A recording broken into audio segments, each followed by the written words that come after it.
जब माँ बाप बूढ़े हो जाते हैं तो अक्सर औलाद को उनका हर वक्त खांसते रहना और छोटी छोटी बातों पर बड़बड़ाते रहना कहीं ना कहीं चुभने लगता है।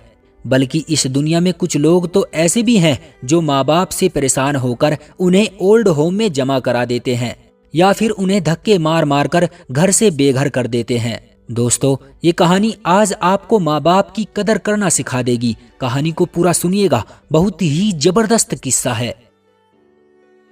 एक शख्स अपने बूढ़े बाप से बहुत ज्यादा तंग आ चुका था। एक दिन वो अपने बाप की किसी बात पर गुस्से में लाल हो गया और बिना कुछ सोचे समझे ही अपने बाप को कमर पर लाद कर लेकर चल दिया और चलते चलते एक तालाब के किनारे पहुंच गया।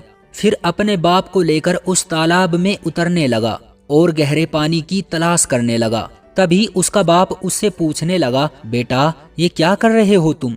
बेटा गुस्से से बोला, मैं तुम्हारी रोज रोज की बड़बड़ से तंग आ गया हूँ, इसलिए तुम्हें इस तालाब में फेंकने आया हूँ और ये सोच रहा हूँ कि तुम्हें ज्यादा गहरे पानी में फेंकूं ताकि तुम जल्दी से डूब कर मर जाओ। तो फिर उसका बाप बोला, बेटा जिस जगह तू मुझे फेंक रहा है यहाँ मत फेंक, बल्कि थोड़ा सा आगे और गहरे पानी में फेंक। बाप की ये बात सुनकर बेटा हैरान हो गया और बोला, क्यों, यहाँ क्यों ना फेंकूं? तभी बाप बोला, बेटा जब मेरे पिताजी तेरी तरह जवान थे तो उन्होंने भी मेरे दादाजी से परेशान होकर उन्हें इस तालाब में मरने के लिए फेंक दिया था, और जब मैं जवान था तो मैंने भी अपने बूढ़े बाप की बड़बड़ाहट से परेशान होकर इसी तालाब में, जहां तू मुझे फेंकने जा रहा है, इसी जगह पर दम घुट घुट कर मरने के लिए फेंका था।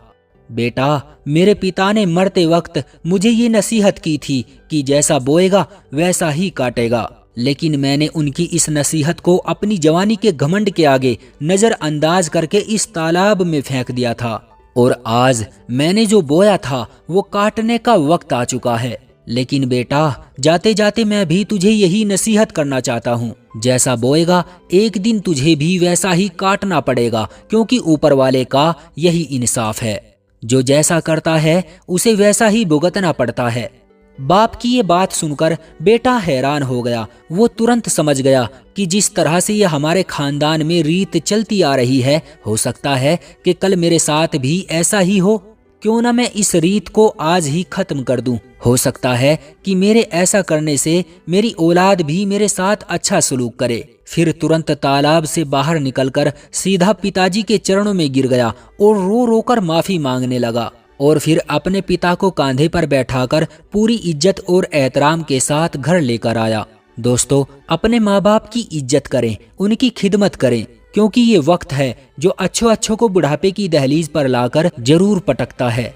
ये कहानी आपको कैसी लगी हमें कमेंट करके जरूर बताएं। वीडियो को लाइक कर दीजिए और इसी तरह की कहानियां लगातार देखने के लिए चैनल को सब्सक्राइब करके घंटी को दबाकर ऑल पर सेट कर लीजिए, ताकि आने वाली वीडियो का नोटिफिकेशन आपके पास तुरंत पहुंचे। मैं मिलता हूं आपसे अगली वीडियो में, तब तक के लिए धन्यवाद।